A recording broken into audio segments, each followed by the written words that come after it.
कहानी की शुरुआत में हम देखते हैं कि कुछ बेहद खतरनाक क्रिमिनल्स को एक समुद्री जहाज के जरिए अपने देश वापस ले जाने की प्लानिंग चल रही है। उनमें पार्क नाम का एक क्रिमिनल सबसे ज्यादा खतरनाक था। उसने 30 से ज्यादा औरतों के खून किए थे और उसे अपने किए पर कोई पछतावा तक नहीं था। जल्द ही वो ऑफिसर ली से बदतमीजी करने लगा तो ली ने उसे गुस्से में बुरी तरह पीट दिया। वहीं हम देखते हैं कि पुलिस हेडक्वार्टर्स से ऑफिसर डेविड सबको अपना काम समझा रहा था। इसके बाद सभी क्रिमिनल्स को अलग अलग सेल्स में भेज दिया गया, जहाँ हर एक क्रिमिनल के लिए एक गार्ड को रखा गया था। फिर ली ने सभी अपराधियों को यहाँ के कानून बताए तो अपराधियों ने उसके खिलाफ आवाज उठाई, लेकिन टॉम नाम का एक अपराधी एकदम शांत रहा। इसके अलावा वहाँ कई औरतें भी थी जो बेहद शातिर अपराधी थी, जिनमें से एक का नाम था जेनी। जेनी पर अपने पति और उसके माँ बाप का कत्ल करने का इल्जाम था। इन औरतों पर नजर रखने का जिम्मा ऑफिसर मैरी और डॉक्टर मैक्स पर था। इन खतरनाक अपराधियों को इतनी दूर ले जाने में कोई ना कोई हादसा होना पक्का था। यही सोचकर डॉक्टर मैक्स को भी इस मिशन में शामिल किया गया था। इसके साथ वहाँ एला नाम की एक नर्स भी थी। जब वो मिलकर अपना सामान जचा रहे थे तो डॉक्टर मैक्स ने चुपके से दवाइयों के डब्बे से एक इंजेक्शन चुरा लिया।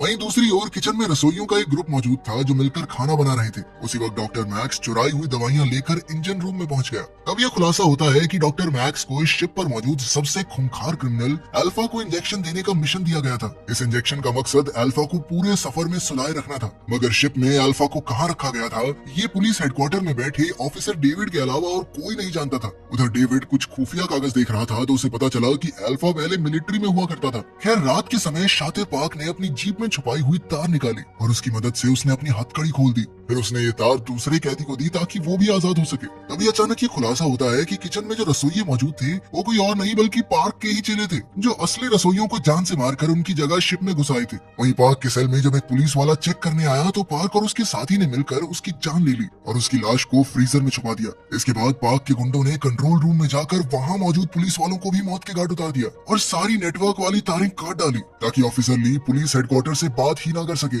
खैर जल्द ही ऑफिसर ली को शिप में हो रही गड़बड़ के बारे में पता चला तो उसने अपनी टीम को जल्द से जल्द इकट्ठा किया, जिसमें मैरी भी शामिल थी। लेकिन जब वो कंट्रोल रूम में पहुंचे तो पार्क के गुंडों ने अचानक उन पर हमला कर दिया। जल्द ही वहाँ जबरदस्त गोलीबारी शुरू हो गई, मगर ऑफिसर ली और मैरी ने मिलकर पार्क के सभी गुंडों को खत्म कर दिया। तभी मैरी को एक क्रू मेंबर दिखा जो अपनी आखिरी सांसें गिन रहा था। मैरी ने उससे पूछा कि इमरजेंसी में पुलिस हेडक्वार्टर्स तक खबर कैसे पहुंचा सकते हैं, तो उस आदमी ने बताया कि वो इंजन रूम में मौजूद सैटेलाइट फोन का इस्तेमाल कर सकते हैं। वहीं दूसरी ओर हम देखते हैं कि पार्क ने बाकी सभी क्रिमिनल्स को भी रिहा कर दिया था, मगर टॉम ने उसे समझाया कि शिप को हाईजैक करने से कुछ नहीं होगा, बल्कि उसकी गलती की वजह से सब के सब मुसीबत में पड़ जाएंगे। मगर पार्क ने उसकी एक न सुनी और सभी पुलिस वालों को मारकर शिप पर कब्जा करने का फैसला किया। उधर हम देखते हैं कि डॉक्टर मैक्स ने खुद को नर्स एला के साथ एक कमरे में बंद कर लिया था, क्योंकि वो पार्क के हाथों मरना नहीं चाहते थे। इधर पार्क जब इंजन रूम तक पहुंचा तो उसने जियान नाम के क्रिमिनल को पुलिस वालों की लाशें फ्रीजर में डालते हुए देखा, मगर वो ये नहीं जानते थे कि इंजन रूम की पाइप्स में लीकेज है, जहाँ से होते हुए खून की बूंदें सीधा अल्फा के चेहरे पर गिरने लगी। अचानक उसकी आंख खुल गई और वो आजाद होने की कोशिश करने लगा। उधर ऑफिसर ली और उसकी टीम क्रिमिनल्स को पकड़ने के लिए उनके सेल्स तक पहुंची तो उनके होश ही उड़ गए, क्योंकि उनके कई ऑफिसर मारे जा चुके थे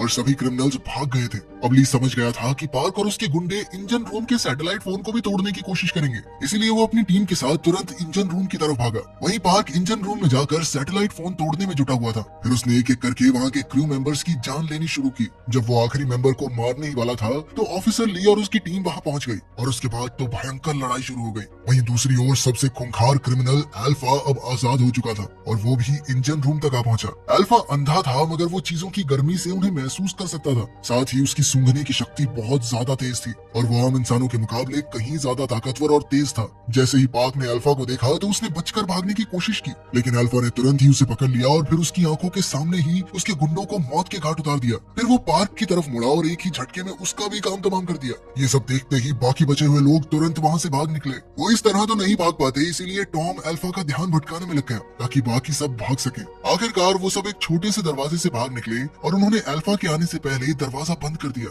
वहीं पुलिस हेडक्वार्टर्स में ऑफिसर डेविड सैटेलाइट की तस्वीरों के जरिए पता लगाने की कोशिश कर रहा था कि आखिर हो क्या रहा है। जब उसे पता चला कि सभी क्रिमिनल्स फरार हो गए हैं तो उसके पैरों तले जमीन खिसक गई। तभी उसे डायरेक्टर नाम के एक आदमी का कॉल आया, जिसने उसे शिप पर हुई घटना के बारे में सब कुछ बताया। तभी हम देखते हैं कि इस अनजान आदमी के सीने पर एक अजीबोगरीब सा नंबर था और ऐसा ही नंबर पावर अल्फा के शरीर पर भी था। उधर शिप पर 2 बचे हुए क्रू मेंबर्स लाइफ बोट की मदद से अपनी जान बचाकर भागने की कोशिश कर रहे थे, लेकिन तभी अल्फा वहां आ गया और उसने उन दोनों को बड़ी बेरहमी से मार डाला। उधर नर्स एला ये सब खिड़की से देख रही थी कि तभी अल्फा को उसकी भी भनक लग गई और उसने एला का भी गला घोंट दिया। जब डॉक्टर मैक्स ने ये देखा तो वो डर के मारे केबिन से भाग निकला, जहाँ उसे ऑफिसर ली और उसके कुछ साथी मिले। जब ऑफिसर ली ने उसे धमकाया तो डॉक्टर मैक्स ने कबूल कर लिया कि उसे अल्फा को नींद का इंजेक्शन देने के पैसे मिले थे, लेकिन वो ये बिल्कुल नहीं जानता था कि अल्फा जाग कैसे गया। फिर ली ने मैरी और बाकियों को किसी सुरक्षित जगह पर जाकर छुपने को कहा और खुद बचे हुए लोगों को ढूंढने निकल पड़ा। इसके बाद हम देखते हैं कि क्रिमिनल जियान घूमते घूमते जेनी के कमरे में घुस गया। उसने वहाँ मौजूद गार्ड को मारकर जेनी और बाकी क्रिमिनल्स को आजाद किया,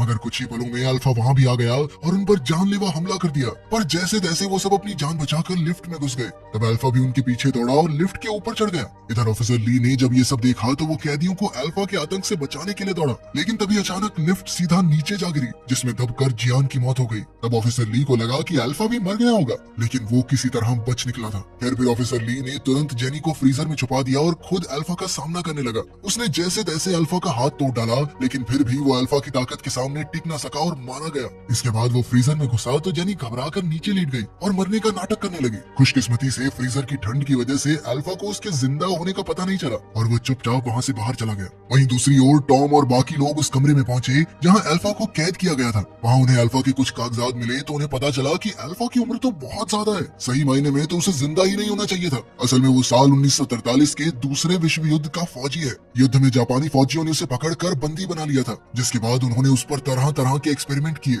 असल में वो लड़ाई के लिए सुपर ह्यूमंस की फौज तैयार करना चाहते थे। फिर डॉक्टर मैक्स ने थोड़ी और छानबीन की तो पता चला कि अल्फा के अंदर कई सुपर ह्यूमन पावर्स हैं। वो एक आम इंसान से बहुत ज्यादा ताकतवर और तेज है और वो कभी भी बूढ़ा नहीं होगा। इसके बाद हमें साल 1943 की कहानी दिखाई जाती है, जहाँ जापानी साइंटिस्ट अपने सुपर ह्यूमन एक्सपेरिमेंट के सफल होने की खुशी मना रहे थे, लेकिन अचानक अल्फा उठ खड़ा हुआ और उसने सबको भयानक तरीके से मार डाला। इधर पुलिस हेडक्वार्टर से ऑफिसर डेविड एक स्पेशल टीम के साथ शिप की ओर रवाना हो गया। इस स्पेशल टीम के लोगों ने एक खास तरह का इंजेक्शन दिया था ताकि वो अल्फा की शक्तियों का मुकाबला कर सके। फिर शिप पर पहुंचकर उनकी मुलाकात जेनी से हुई। जेनी ने उससे मदद मांगी, मगर डेविड का मकसद सिर्फ अल्फा को मारना था, किसी और की मदद करना नहीं। इसीलिए उसने देखते ही जेनी को गोली मार दी। इसके बाद उसने टॉम के साथियों को भी मार डाला और फिर उसका सामना टॉम से हुआ। पता चलता है कि डेविड और टॉम एक दूसरे को पहले से जानते थे। टॉम की छाती पर भी बिल्कुल वैसा ही नंबर था जैसा अल्फा के शरीर पर। फिर हमें पता चलता है कि कई साल पहले डेविड के ग्रुप ने बहुत सारे लोगों को अगवा करके उन पर जबरदस्ती एक्सपेरिमेंट्स किए थे, लेकिन उनके एक्सपेरिमेंट्स कामयाब नहीं रहे। लेकिन उनमें से सिर्फ एक इंसान जिंदा बच गया था और वो था टॉम। इसका मतलब ये था कि उसके ऊपर किया हुआ एक्सपेरिमेंट कामयाब रहा, लेकिन वो डेविड के चंगुल से बच निकला और एक नई जिंदगी की शुरुआत की। कुछ समय बाद उसने शादी की और एक प्यारा सा बेटा हुआ, मगर जल्द ही डेविड को भनक लग गई कि टॉम जिंदा है और वो कुत्तों की तरह टॉम के पीछे पड़ गया। एक दिन वो टॉम के घर में घुस आया और उसकी पत्नी और बेटे को जान से मार डाला। इस घटना से टॉम को इतना गहरा सदमा लगा कि वो अपना भेष बदलकर क्रिमिनल बन गया, ताकि वो भी मौका मिलते ही डेविड से बदला ले सके। खैर तभी अचानक अल्फा ने वहाँ आकर डेविड और टॉम पर हमला कर दिया। तब डेविड ने एक खास इंजेक्शन लिया ताकि उसकी शक्तियाँ बढ़ जाएं और वो अल्फा का मुकाबला कर सके। जल्द ही उसने अल्फा को हरा दिया और टॉम के सामने गया। डेविड ने टॉम को हंसते हुए याद दिलाया कि कैसे उसने टॉम के नन्हे बच्चे को मार दिया था। तब टॉम ने गुस्से में डेविड पर हमला करके उसे समुद्र में फेंक दिया और खुद भी साथ ही कूद गया। फिर अगले दिन हम डायरेक्टर नाम के एक आदमी को देखते हैं जो एक आइलैंड पर वही पुराने वाले डेविड के एक्सपेरिमेंट्स चला रहा था। फिर वहाँ एक बच्चे को दिखाया जाता है जो कोई और नहीं बल्कि टॉम का बेटा ही था। असल में डेविड ने टॉम के बेटे को मारा नहीं, क्योंकि उसके अंदर भी टॉम की तरह सुपर पावर्स थी। वो तो बच्चे को उठाकर डायरेक्टर के पास ले आया था। तब यह खुलासा होता है कि डायरेक्टर भी उसी 1943 वाले जापानी एक्सपेरिमेंट का हिस्सा था, जिसमें अल्फा और डायरेक्टर दोनों को सुपर ह्यूमन पावर्स मिल गई थी। अब डायरेक्टर का मकसद था ऐसे ही एक्सपेरिमेंट करके बच्चों को सुपर ह्यूमंस बनाकर एक नई दुनिया का निर्माण करना। उधर टॉम समुद्र में कूदने के बाद बचकर किनारे तक आ पहुंचा और अब वो इस खुफिया ऑर्गेनाइजेशन से अपने परिवार की मौत का बदला लेने के लिए पूरी तरह तैयार था। अगर वीडियो पसंद आई तो लाइक कर देना, चैनल को सब्सक्राइब कर देना। मिलते हैं अगली वीडियो में।